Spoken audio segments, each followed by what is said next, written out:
Hello, and welcome to another episode of Undiscovered Beasts and Strange Phenomena. Please join our experienced and knowledgeable panel of hosts as we explore the great mysteries of our time: Bigfoot, UFOs, ghosts, and unexplained phenomena.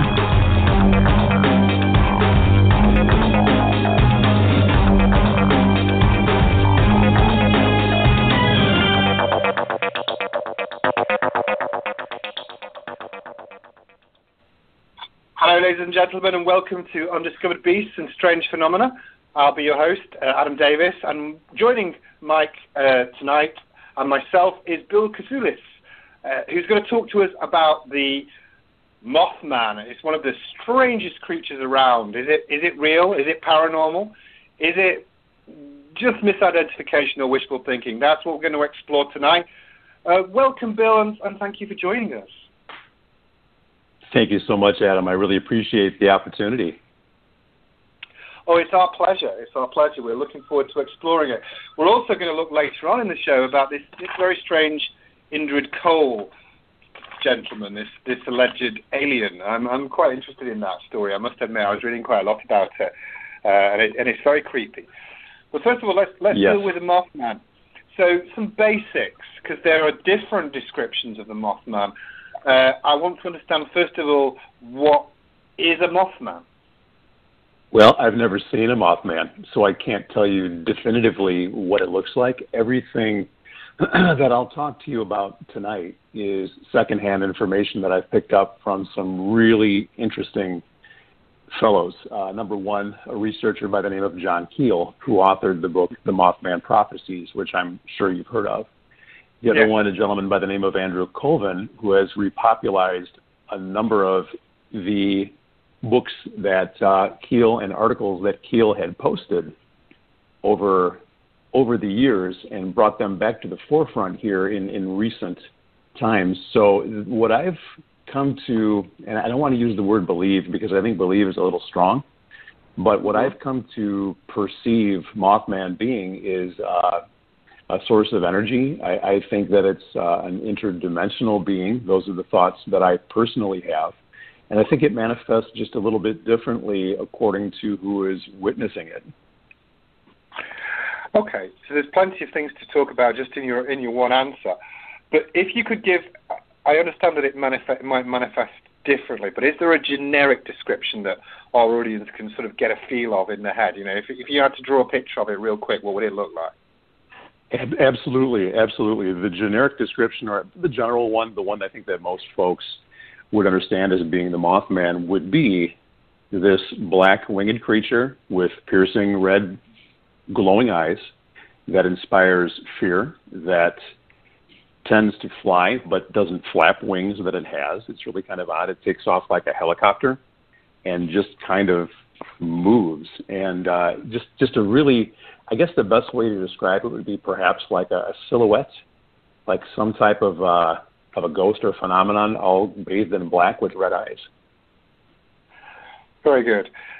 Now, my understanding is that this phenomenon coalesced in Point Pleasant, that's in Virginia, is it, in 1966 to 1967. Is that right, or were there earlier stories of the Mothman? I don't mind being wrong. If I'm wrong, say so. You're the expert on it, not me. I don't think you're wrong at all. And you're using the word expert lightly when it comes to me. I appreciate the endorsement. But really, as I understand it, there were some manifestations prior to the 66 and 67 occurrences that took place really more in Andy Colvin's hometown of Charleston, West Virginia. He had reported on a couple of different incidents of that. Now, the popular visage and the popular description of Mothman and the occurrences, yes, began November 15th of 1966 and went through December 15th of 1967. So can you just tell us a little bit about what happened there? Because there's some questions I want to come on to about the substance of the creature, which you raised in the first answer. But I think it's useful if we have the background, if you don't mind describing what happened in those incidents so that people can understand it and we get the context. Absolutely. Well, according to Keel's The Mothman Prophecies, on November the 12th of 1966 in Clendenin, West Virginia. There were men that were working in a graveyard in a cemetery, and they saw a figure that they called it a flying man. They said it was a flying man that was kind of overhead. Of course, it startled them, it surprised them, it freaked them out. And then they later described it as being a big bird. Now, the very next day in Salem, West Virginia, a gentleman by the name of Merle Partridge encountered some type of odd phenomenon, was sitting watching his television when all of a sudden he made the comment that his TV was beginning to wind up like a generator with a really high-pitched whine.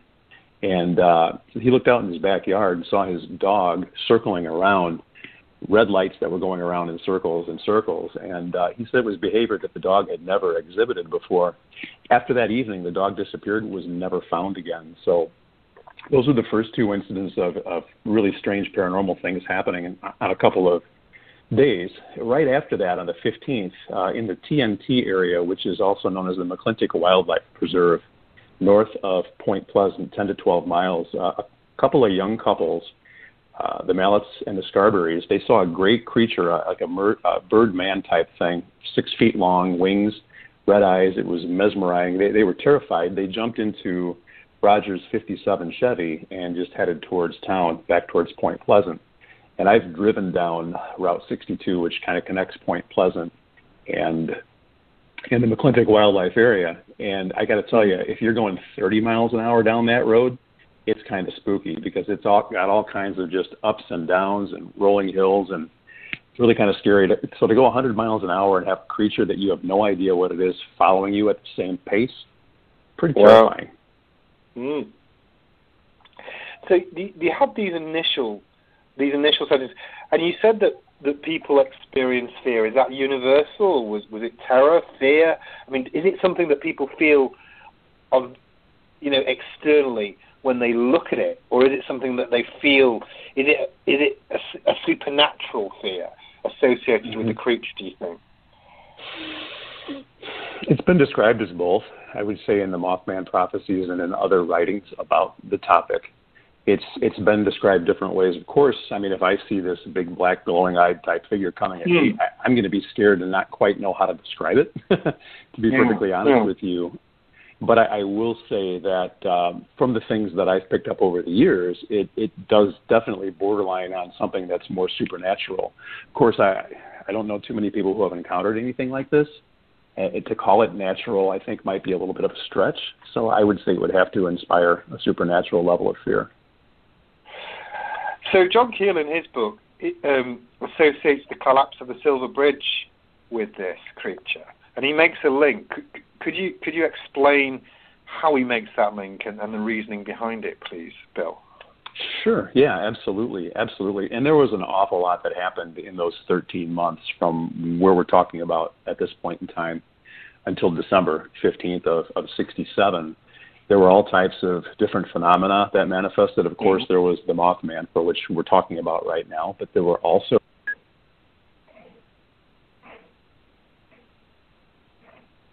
Lost you a minute. That's weird, isn't it? Mike, can you hear me in the studio? Yes, Adam, this is Mike. We still have Bill on the line, but unfortunately we can't hear him for some reason.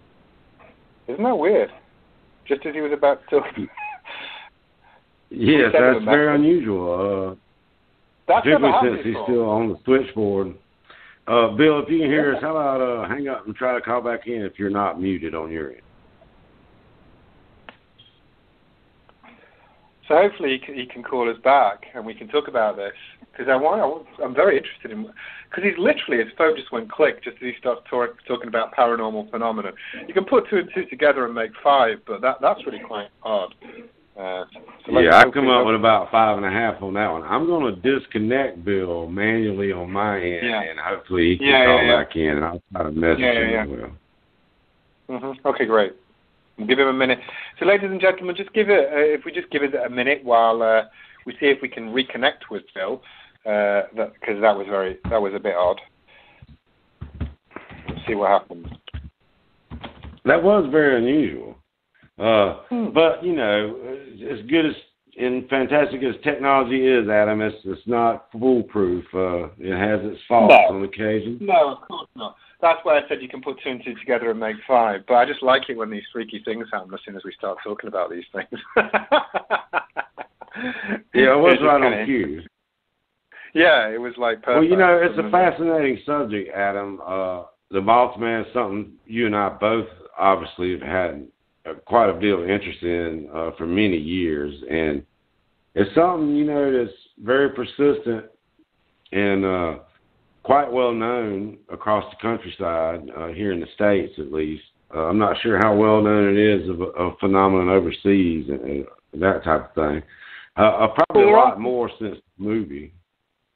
Well, that's one of the things that we're going to explore later on if he comes back.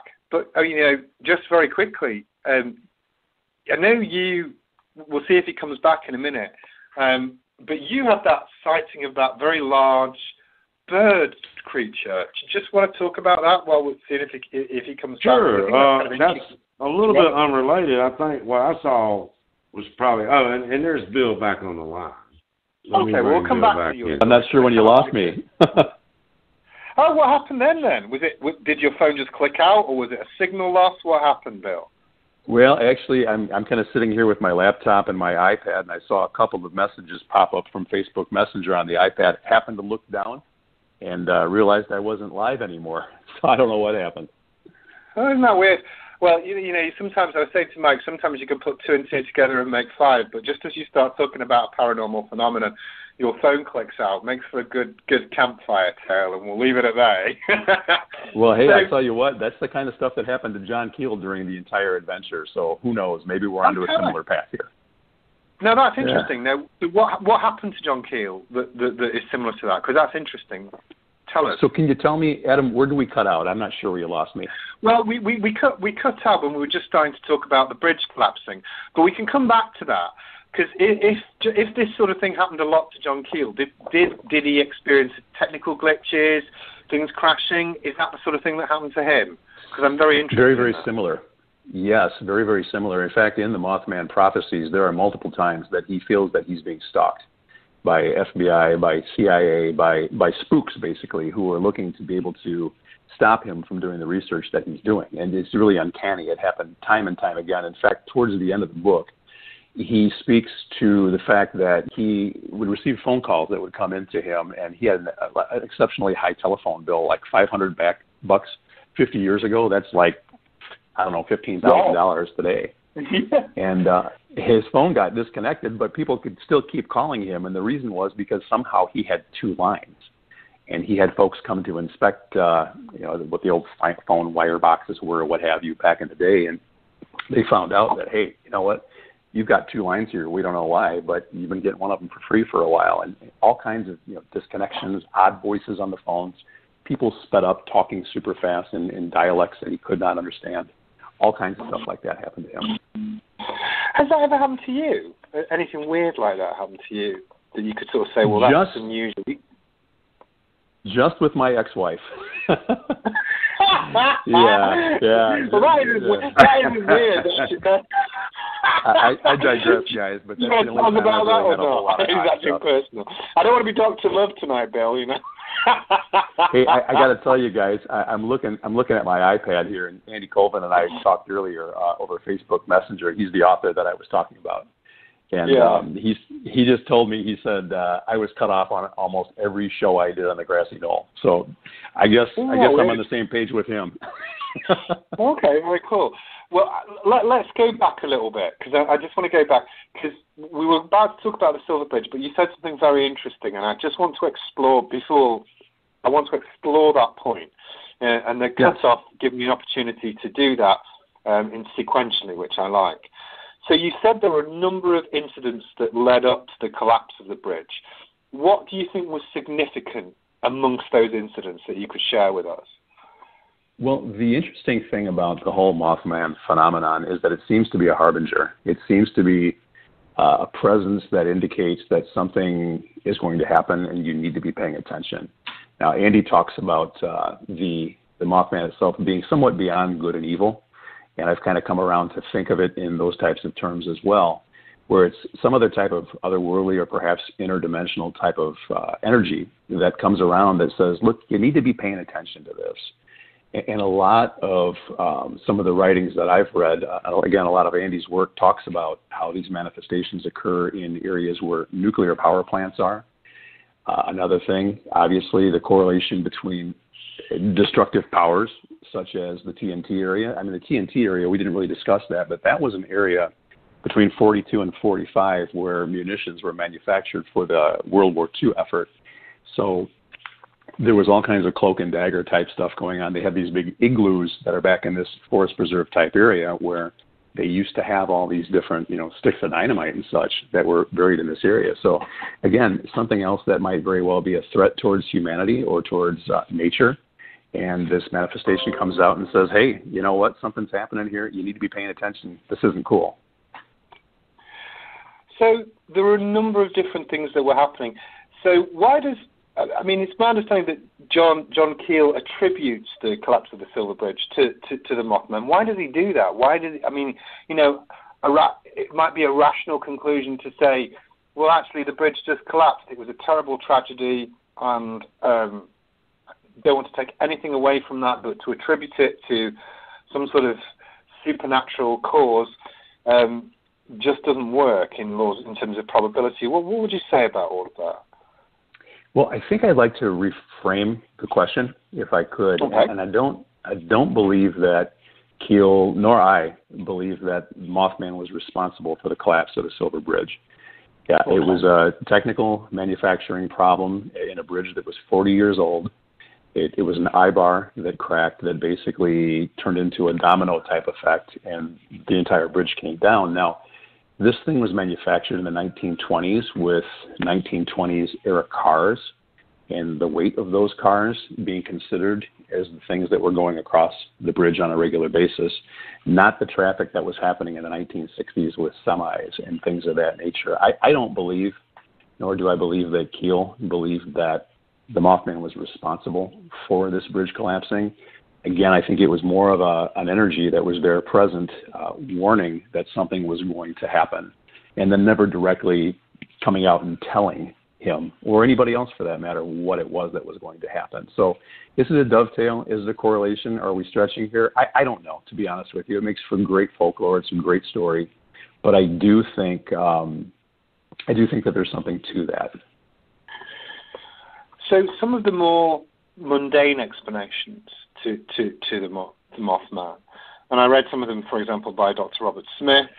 A couple of other people were saying, well, this is a case of misidentification. So, for example, herons can look very, and I've talked about this while you were offline. I was going to talk to Mike about this because he had a strange experience. It's different, but with a very large bird. And they were talking, well, could it be a heron? Which can look, when it's flying around a bit like a pterodactyl, or could it be a sandhill crane? So, misidentification in some ways. What would you say about that, Bill? And I think that is a factor. I think it is. And the gentleman that you just referred to did come to Point Pleasant and did speak to exactly what you're talking about. This is a misidentified large bird. What I can say is that the folks who were interviewed, from what I've learned over the years, really pretty much said, hey, this is not at all what I experienced. This is not what I believe it was. And they really took a lot of offense to that. Now, is it possible that it was misidentified? Yeah, I think absolutely it's possible. And perhaps some of the sightings were. But I do think that there's some validity to the 100-plus people that showed up in that small community that had these experiences. So that's an awful lot. Now, have you interviewed any of these people who've had these sightings? I have not directly interviewed the people who have had the sightings. I started going to Point Pleasant regularly back in 2016, so that's almost 50 years after everything took place. And I was born in 1967, so I was just a tiny little guy when this whole thing happened. Yeah. But I have talked to a number of Point Pleasant folks. In fact, one of them used to run the Mothman Diner, the Mothman Cafe, which is right across the street from the Mothman Museum, which is the proprietor of that is a gentleman by the name of Jeff Wamsley, who I've gotten to know the last few years as well. But Carolyn Harris was in her 70s, and my wife and I rolled into town on a Friday night, our first time in town, and we took a look at the statue, which is right between these two establishments, and we saw that the Mothman Museum was closed. So we saw this little old lady in the window, and she seemed really kind of welcoming, and we didn't have anything else to do. We were 500 miles from home. We went up, started a conversation with her, and sure enough, her name was Carolyn Harris. She was the proprietor, and she did not have firsthand experience with the Mothman. But there were other phenomena that took place during the same time, and what she referred to was the beautiful lights they saw in the sky during 66 and 67. There was a ton of paranormal, ufological type phenomena that were taking place, and she said that her brother actually had a UFO land right in his backyard. So what did it look like? Did she tell you? I didn't get any more information from her on that. I was just kind of in awe. It was neat to be having a conversation with her at the time, and we didn't really press her for that. We just thought, wow, this is really cool. That's as far as we went with that. Yeah, no, I mean, I'm interested in the why, because I'm going to come on to some questions about the Mothman specifically, but I'd like to hear all the background. So in terms of other phenomenon as well as Mothman, you've mentioned the UFO. What else was happening in this area?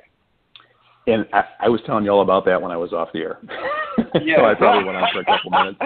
Well, I really was. I was touching the groove. I was rolling. No, but seriously, there was a bunch of stuff that happened between, in those 13 months period of time. Yeah. And a good portion of it was that the TNT area, the McClintock Wildlife Area, that was quarantined off for a time by the armed forces. I believe it was the National Guard came in and would not let anybody in. So they were doing something in that area where the Mothman was first sighted, and there was never any press release on that. They never told people what was happening back there, or why they were there, or anything of that nature. And then shortly after that, if I'm getting my timelines accurately, shortly after that, Men in Black started showing up and basically walking around and hanging out in Point Pleasant, not being really conversant a lot with anybody, but just basically being around and kind of intimidating. Now, there was one instance where Mary Heyer, who was John Keel's associate, she was a Point Pleasant individual who worked for the Athens, Ohio Messenger. She was a reporter. And her niece, a lady by the name, I believe, Connie Carpenter, was actually stopped and questioned by a Man in Black type individual who was in a brand new looking car, but it was an older vintage vehicle. It was from 15 or 20 years in the past, but it looked like it was brand new. And there was a lot of that kind of odd Men in Black type activity where these guys would show up. They wouldn't say a whole lot. They're all dressed in these black uniforms, sunglasses, et cetera, and basically kind of looked like they were policing the area, so to speak. So that's another aspect, would be the Men in Black. So these guys didn't speak at all. They didn't say anything in any way, or how were they intimidating? Just by their presence, or did they threaten people? Do you know? One of the things they did to Connie Carpenter was, after one of them grabbed her by the arm. After he'd kind of coaxed her up to the car, grabbed her by the arm. She said he looked like he was young, 20s or 30s, in that type of age range, but she broke away and she took off and she ran back home, and she would not come out for a couple of days. And there was a note that was slipped underneath her door, and it was kind of scrawled out cryptically in pencil or marker or ink or something. And it said, "We can still get you, girl," and just left it at that. So she's one that has never really wanted to talk about the Mothman or anything of that nature ever since then. She was just mortified by that comment and by what happened to her in the street. So did you ever find out, was there ever any explanation about why the area was sectioned off by that? You mentioned about the National Guard doing something. I mean, obviously, military don't reveal necessarily what they're doing, and I don't expect you to say that there was any information, but I'm just interested. I'm just going to take a long shot. Did anyone ever try and find out what they might have been doing, or was it just classified as secret for some reason? The best that I know, Adam, I don't think that was ever let out. I know that Andy Colvin does have some theories behind that, but that's something that I'd be more comfortable if he shared. So, Andy, if you want to send me a message on Messenger, if you're still listening, by all means, I'd be happy to reiterate what you say. I don't have anything verbatim that I can really relate to you directly at this point in time, unfortunately. No, that's fair enough. Well, if he wants to share, he can always send a message to you, and then you can share. But I respect you wanted to keep other people's information to yourself unless he gives you permission. That's integrity. I'm fine with that. Oh, well, actually, what I'm telling you is I don't know off the top of my head. Oh, you don't I'm not really purposely holding anything back. Well, maybe Andy will tell us. So there we are. So we're good. Now, I want to come on a little bit to be about the nature of the creature, because there are a few statements that you made which I wrote down, which I was interested in. And one of the things you said was that it was interdimensional, you thought. Tell me why you think that. The interdimensional aspects of the Mothman, it's never anything that anybody has actually touched as far as I know. They've never actually sensed it or felt it. So there's been no tactile aspect of contact that way.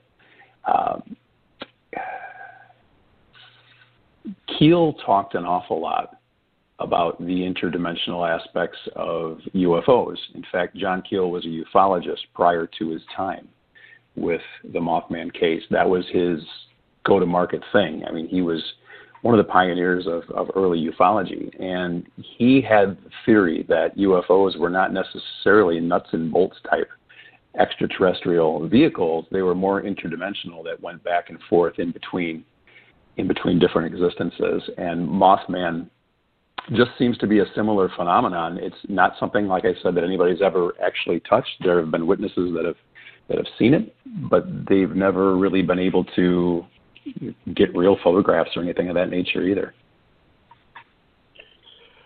So, if it's interdimensional, where is it coming from, do you think?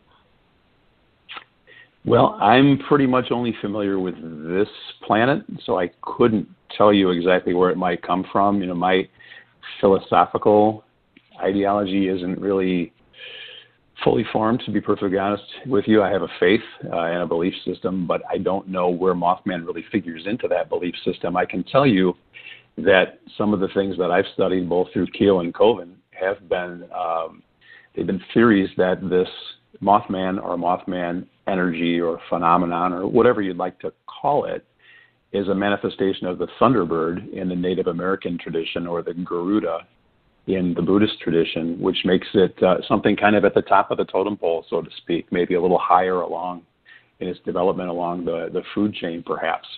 Something that's more of a spiritual energy than it is really a physical energy that occasionally makes itself perceivable to those of us that are able to perceive it. Some people have speculated that it's in fact an evil entity. Do you not subscribe to that point of view then? I mean, I know you said you were religious, and that's a matter for you if you want to share your faith with us or not. But is it something that, because it's all this, there's a lot of negativity. The reason I'm asking you this is that there's not of negativity around this creature. It's not associated with happy times. Could it be a parasitic creature that feeds off negativity and fear? I haven't really, that hasn't been the way that I've interpreted it. And I've been reading and studying and kind of getting out and exploring certainly the Point Pleasant area and having conversations with folks that are interested in the Mothman phenomenon for really the last 17 years. And I've come to the conclusion, it's a strong closed-ended term to utilize, but I've kind of come to the belief, or the idea, I guess would be a better way to put it, that it's really not. I think it's kind of beyond good and evil. I think it scares us because we don't know what it is, but I have not seen or heard anywhere that it's actually ever harmed anyone.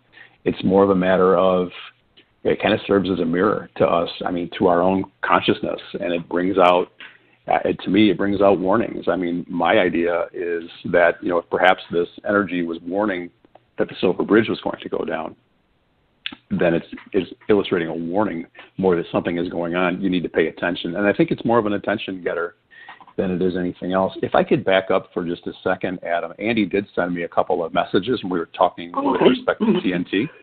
If I could go back to that, if you don't mind. Go for it. Yeah. And he said that they did do a FOIA, or Freedom of Information Act, and found out TNT area has almost been 80% owned by the Olin Corporation, which it looks like is a subsidiary of Union Carbide. He talks an awful lot about Union Carbide and said that things were moved out allegedly to Area 51 from the TNT area. So he's got some really neat theories as far as that's concerned. He also goes on to say that Union Carbide developed the atomic bomb for the Army. Mothman's 1962 sighting, which was prior to what we're talking about right now, right above their secret reactor, was built in the 1920s.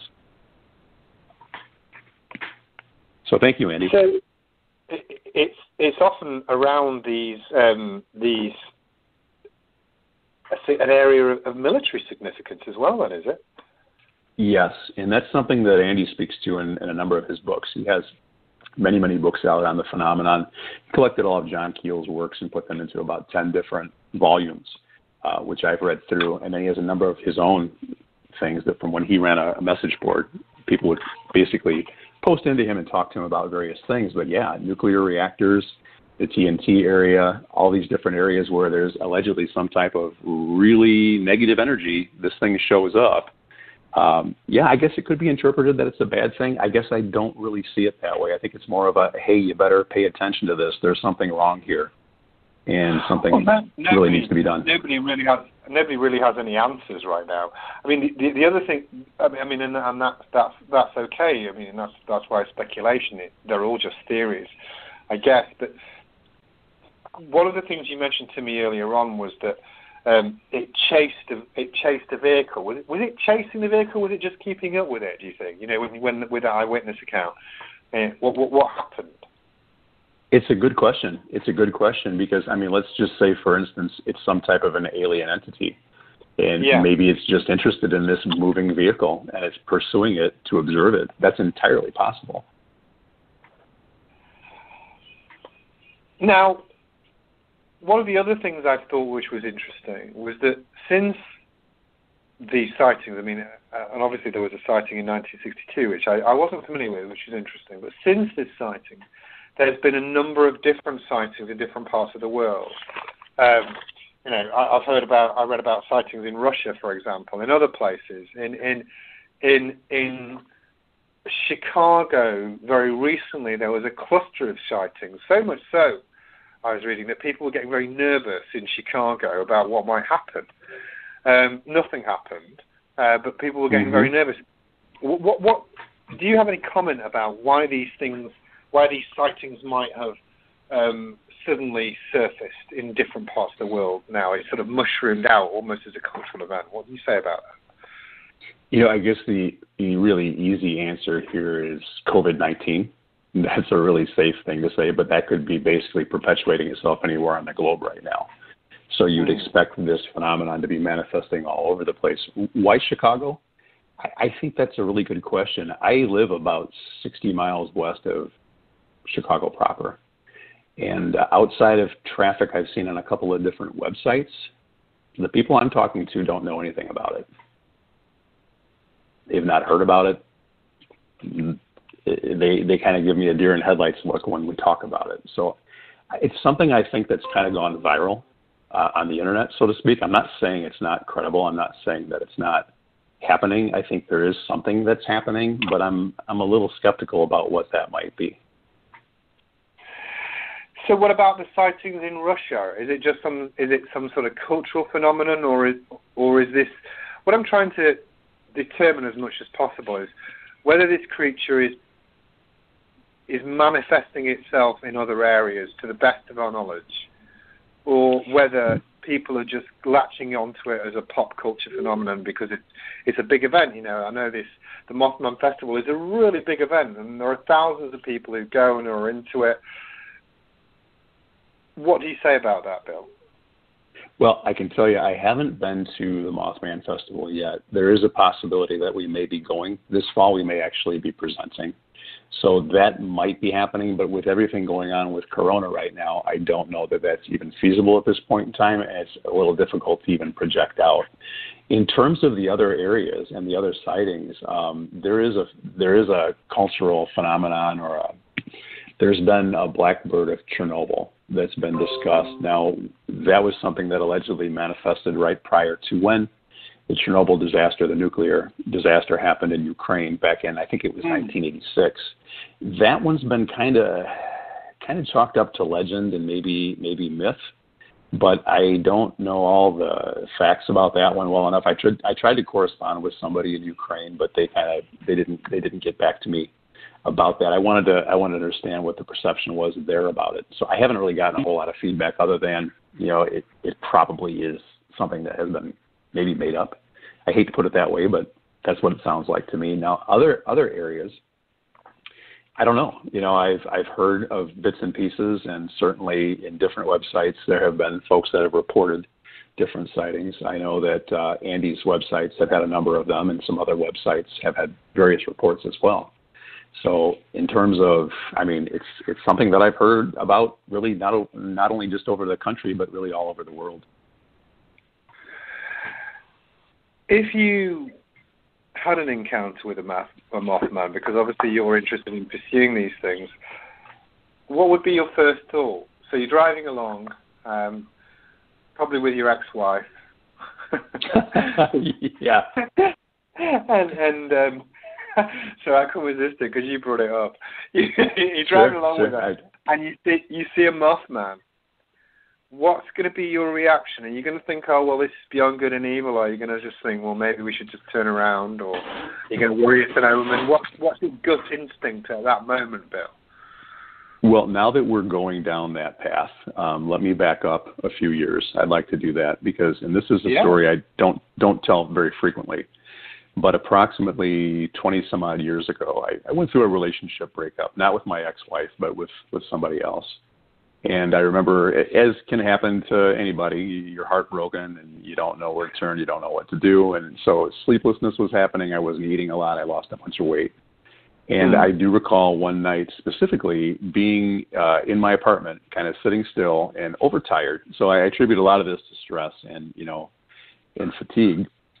But I remember, and this is prior to seeing, the Mothman movie, reading the Mothman books, knowing anything about Mothman at all, I had the sensation that there were demons that were floating around in my apartment. It freaked me out. It really, really freaked me out. And I remember I called up a buddy of mine 3 o'clock in the morning and tried to talk to him. He hung up on me. And then I called another one and caught him live on the phone, and he talked me through it. He talked me down off the ledge, basically. And that's one of those things where you're kind of thinking, was I on the verge of a nervous breakdown, or was something actually really happening? Fast forward a couple of years, I sensed the identical energy when I was with my ex-wife one time. So to go forward, I haven't had a conversation with my ex-wife in over a decade. But I can tell you that if this thing manifested to itself and I were in her presence, I would know it would be time to leave her presence. I would put you that way. Because I think that was some type of a warning. So maybe this creature may not be necessarily evil. It may serve as some sort of a warning. It may actually enjoy feeding off those sort of negative energy in some way, like a parasite, without actually influencing it. It may just enjoy being around, possibly. And that's entirely possible, too. I guess I'm a positive thinker for the most part, so I kind of want to believe it's on the good side. That's maybe just me and my overly optimistic way of looking at things, but it's entirely possible. Perhaps it is something that feeds off of negative energy. I really don't know. Well, there's nothing wrong with being optimistic and positive. Let's hope it is benevolent. Too many dark things around. I don't mind if it's just misunderstood and it's basically a good old creature. But I have my doubts if it's always around negative events and energies. Like, well, why are you there? And if it does have some sort of insight, I'm wildly speculating right now, but if it does have some sort of foresight of these things, then why not try to influence events? Why just be a passive partner if it has that supernatural ability? But that I don't know. I don't have any answers. I'm just speculating. Well, I've got a question for you. I've got a question for you, Adam, if I could. Have you actually seen the Mothman Prophecies movie with Richard Gere? Yes, I have, but a long time ago. Long time ago, so I have. So there's a scene in that where Richard Gere, who is basically the fictitious John Keel, is having a conversation with Alan Bates, who is kind of serving as Keel's alter ego in the movie. Mm-hmm. And Gere is at the end of his wits. He's totally stressed out, which is really very close to the way Keel was during the 13 months of the Mothman Prophecies and that window in Point Pleasant. And he looks at Alan Bates' character and he says, why don't these things just come out and tell us what's on their mind?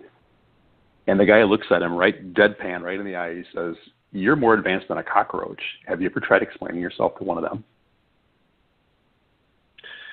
So if this thing is that far above us, maybe it's really just kind of observing us, and that's all its interest really is. That's possible. Well, it could have that sort of narcissistic superiority that it's much better than us, yeah. But it could still warn us. But I take your point. I mean, if I was to get the cleverest answer in the world right now and try to explain to it how a cigarette lighter works, it wouldn't matter. It wouldn't be able to understand the technology. So I do get your point. But if it has that sort of supernatural power, which is way beyond us, we could influence events, but it might not choose to. Does that make it necessarily evil, or just ambivalent and not really think that we're not really worth anything? We tend to think that we're very important, but again, we might just be out to a creature like that. But it's interesting, I'm interested in when these things pop up and when these accounts pop up. I always like reading about them because I'm trying to work out a pattern in myself. My legal mind looks for patterns and sure. patterns of behaviour in the same way as I might trace criminals. So, yeah, we'll follow it. We'll follow it with a lot of interest. I want to make sure that we have enough time, because this story really intrigued me. And I didn't mention it in the introduction. It was all about this gentleman, if that's the right word, but you're going to tell us more. Indrid Cold. Can you tell us a little bit about this character? Who is he? What did he look like? Indrid Cold, a.k.a. the Grinning Man. So about the same time these events were happening in Point Pleasant, there was a gentleman by the name of Woody Derenberger. And Woody worked for one of the plants local to the Parkersburg area, if I have that correctly, in the general vicinity. And he had taken a layoff. He was laid off from his position, and he took a job as a salesman. So he was basically going door to door and working out of a retail store selling appliances and things of that nature.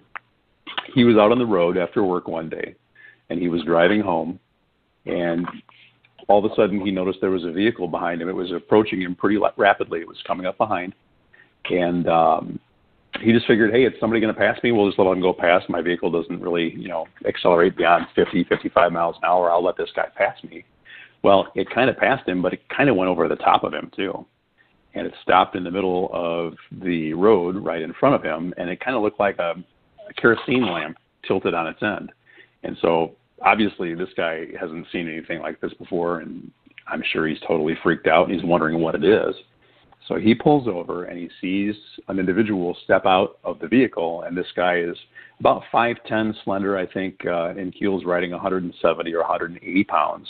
He's got black hair. It's slicked back, and he looks like he's in his early to mid-30s. Good-looking guy, according to what Derenberger had to say about him. And he kind of gently approached the vehicle that Woody was in, and they kind of locked eyes, looked at each other, and this individual didn't speak to Woody Derenberger. He telepathically communicated with him and basically told him, do not be afraid. I wish you no harm.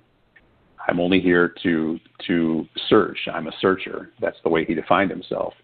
And he asked Woody what the lights in the distance were, and Woody said, well, that's a town. And Indrid Cold said, well, in my world, my land is much less powerful than yours, but in my land, we call those gatherings. It sounds like gatherings, but pronounced gatherings. That's what we call, these types of things. And so they had this exchange, and this Indrid Cold got back into his sideways kerosene pot and took off again, and he was gone. But when he left, he basically said, or telepathically projected, that he would see him again. He'd see him in time. He'll be back. And Woody went back, told his wife about what had happened. He was obviously visibly shaken by this whole thing.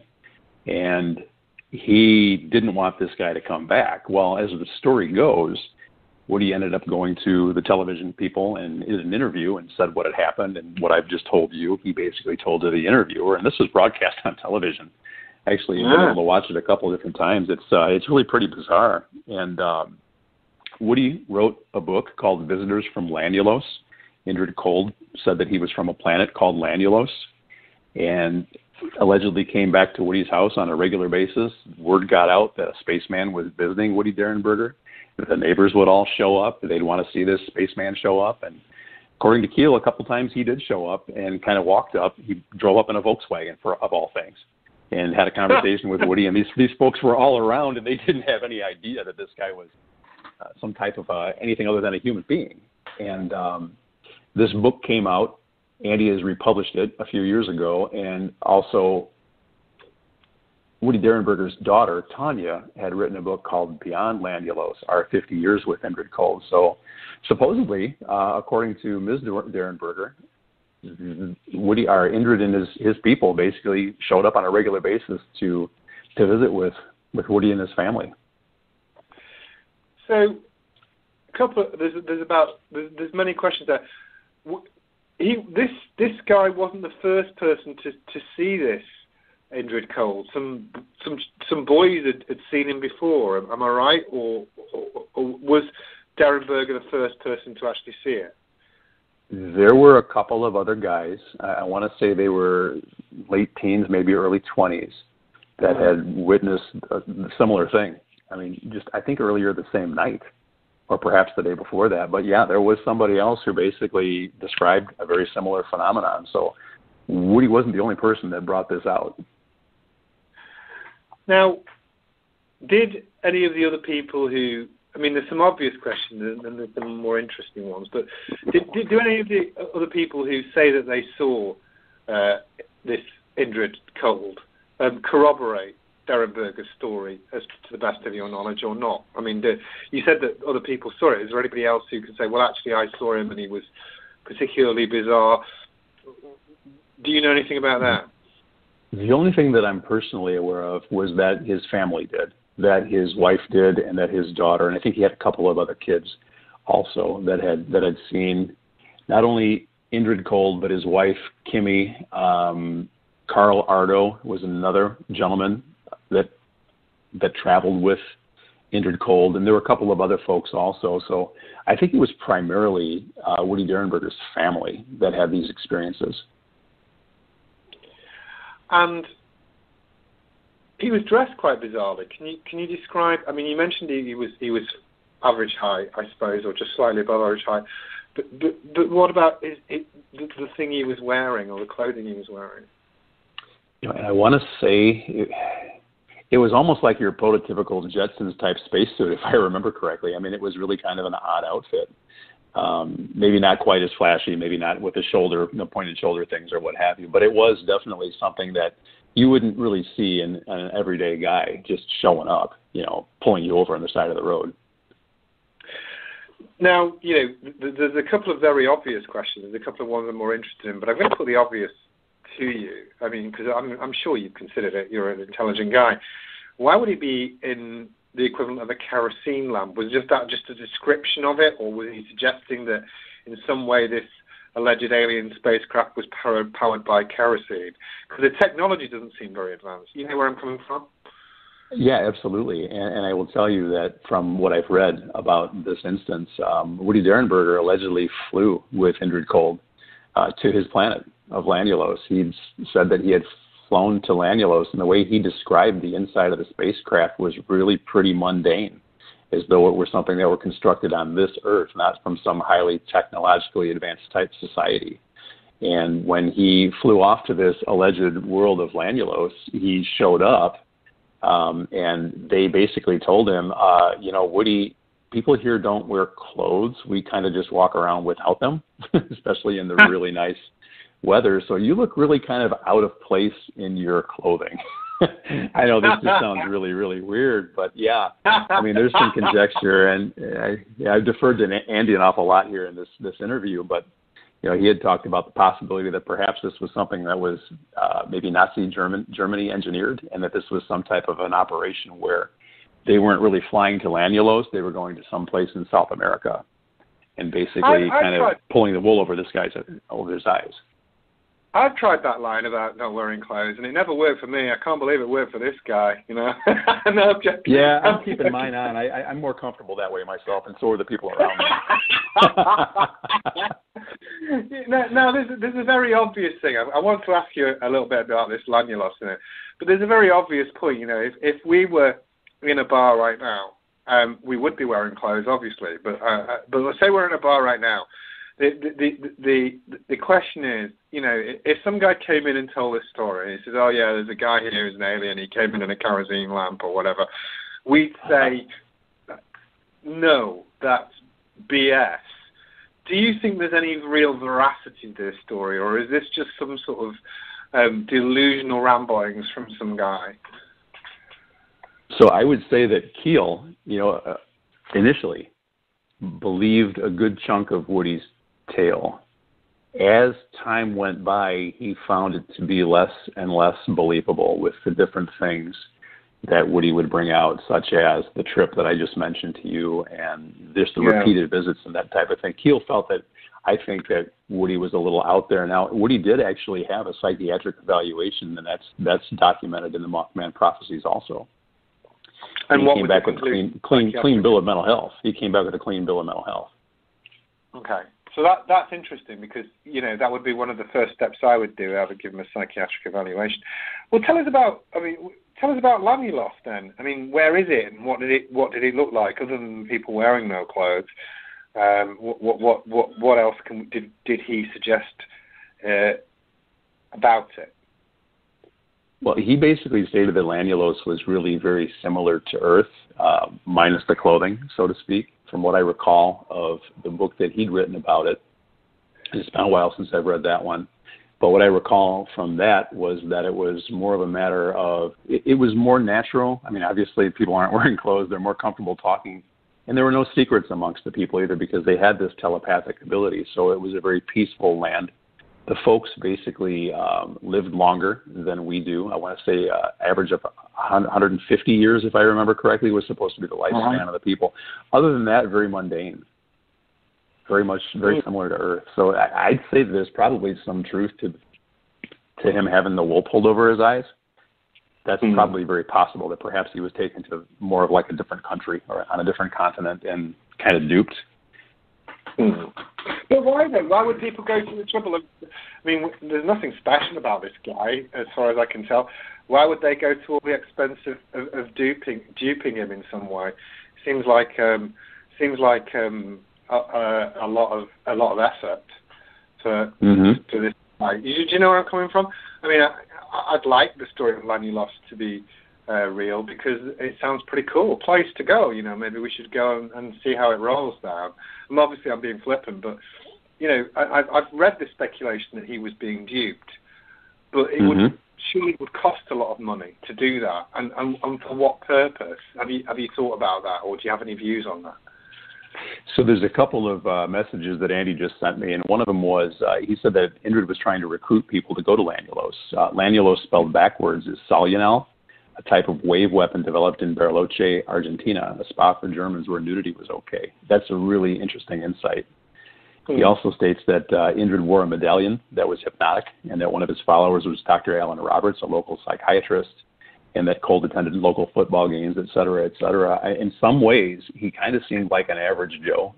In some ways, he represented your traditional man in black, you know, and then there's this whole story about Woody Derenberger and that aspect as well, too. And he's even been written about in recent books, such as the Secret Cipher of the Ufonauts by Alan Greenfield, if you're familiar with Greenfield's work. And he speaks of Indrid Cold as well, too, being a very real individual who lived in West Virginia. So what do you think about it? What's your personal view? Do you think that this was, in fact, some sort of secret project, that he was some mysterious entity, or is it somebody who just has a sort of delusional mind in some way? What's your view, Bill? I don't know that Derenberger had a delusional mind. I think he was very trusting. And that's just the overall vibe that I get from watching the videos that he was on and the way he's been depicted in Keel's work and Andy's and in others. It seems to me that this whole thing with Indrid Cold was perhaps a black op. It was some type of an experiment, something really strange that, you know, it was otherworldly possibly. I think a spook or a man in black is probably even a better description of him, especially driving in a Volkswagen. it just seems really odd. Well, the whole story is bizarre. Have there been any other cases of this guy? With Indrid Cold in particular? Well, him or anybody else who's claimed to come from this Lanulos, because what I couldn't find, and I haven't researched it in anything like as depth as you, I'm sure, but it sort of stopped. And the other question I had really about it was, well, if they wanted to establish relations at this planet and they had the technology to do so, why does it sort of stop at that point? There is actually another episode that's in the Mothman Prophecies, and it's a section that I think since the book has been out and over the decades it's come out that this aspect of that was hoaxed. But there was a gentleman by the name of Tom Monteleone, and he had stated that there was an otherworldly entity that came to the restaurant he was working in. He was a college student at the time, and introduced himself by the name Vedek. And he said, "Hey, I'm from this planet Lanulos, and I'll be back. I'll see you again." And then Tom Monteleone went on to say that he did the same thing, that he traveled to Lanulos as well. This later, according to the best recollection that I have, turned out to be just a hoax. Mm. So if somebody came to you right now and said, "Bill, do you want to come to Lanulos?" would you go? My employer's got a pretty good open door policy. I don't know that if I were gone for any period of time, I'd have a job when I came back. So I don't know about that. That's an interesting question. To go to Lanulos myself, I think I probably would pass. I've got a pretty nice little family here in Sycamore, Illinois. Yeah, well, I'm glad. I'd be afraid I wouldn't be able to get back, Maybe my ex-wife lives on Lanulos, for God's sake. Yeah, she probably does. Probably does. I'm sure you don't want to see her with no clothes on. Okay. What's going on with you? Is there anything that you can tell us about that that you're doing in the future? Because we've not got a lot of time, so I want to make sure that you have an opportunity to tell us about you. I appreciate that, and thank you so much for the 57 minutes we've been on, minus the time that I was silent. At this point in time right now, I'm working with a group in the Chicagoland area. We are taking a look at some of the phenomenon that has been allegedly happening in the Chicagoland area. With a pretty discerning and skeptical eye, we're taking a very scientific approach to it. I am in the final stages of wrapping up a doctorate in psychology. I've been working on that over the course of the last 10 years while working at a full-time job and being a custodial grandparent. So we juggle things quite a bit here at the Kousoulas household. The long and short of the next project that my wife and I are going to undertake is that we've already begun interviewing folks with the intent of writing a book about post-traumatic growth. My dissertation is about post-traumatic growth and divorce, and I'm going to take the concept of post-traumatic growth and apply that to other instances of people's lives, losing close family members, children unexpectedly, things of that nature, and then take it in the paranormal area as well, too. Folks that have had paranormal experiences, things they haven't been able to really get their arms around that they'd like to talk about in a safe environment. I'd like to be able to work with them in that regard as well, too. So those are the things that I'm working on professionally. Mothman's a lot of fun for me. I just love the topic. I really appreciate being on, and looking forward to being able to put together some good work in a psychological way here in the very near future. Now, that's a really interesting point that you've raised, because people who may have suffered traumatic stress because of having these sort of incidents, one of the big things that they've got to deal with is a credibility gap. It's not just I've suffered something horrendous, and whether they perceived it as real or not. It's not that I've done that, but they've then got to cope with the notion and idea that they have to then deal with this thing and deal with this thing alone. So if somebody is of that persuasion, of that disposition, how should they get hold of you if you want to take any research with them further? Yeah, and thank you for that. I am at Bill Kousoulas on Facebook and Bill Kousoulas on LinkedIn. My current profession, I'm in technology sales, so my LinkedIn profile doesn't really say a whole lot about that aspect except for the education end of things. But if anybody wants to contact me on Facebook, my wife and I are looking for folks to talk to in a safe environment for them to be able to discuss these things that perhaps they're not comfortable talking to just anybody about.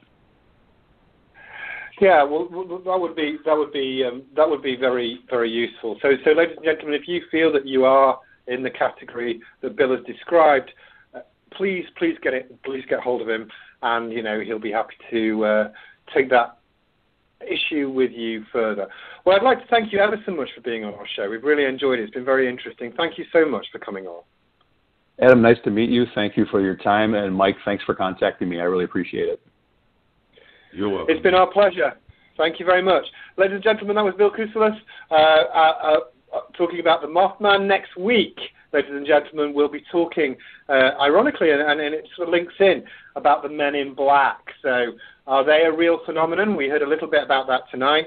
Let's find out more next week with William Pullman. Thank you, ladies and gentlemen, and good night.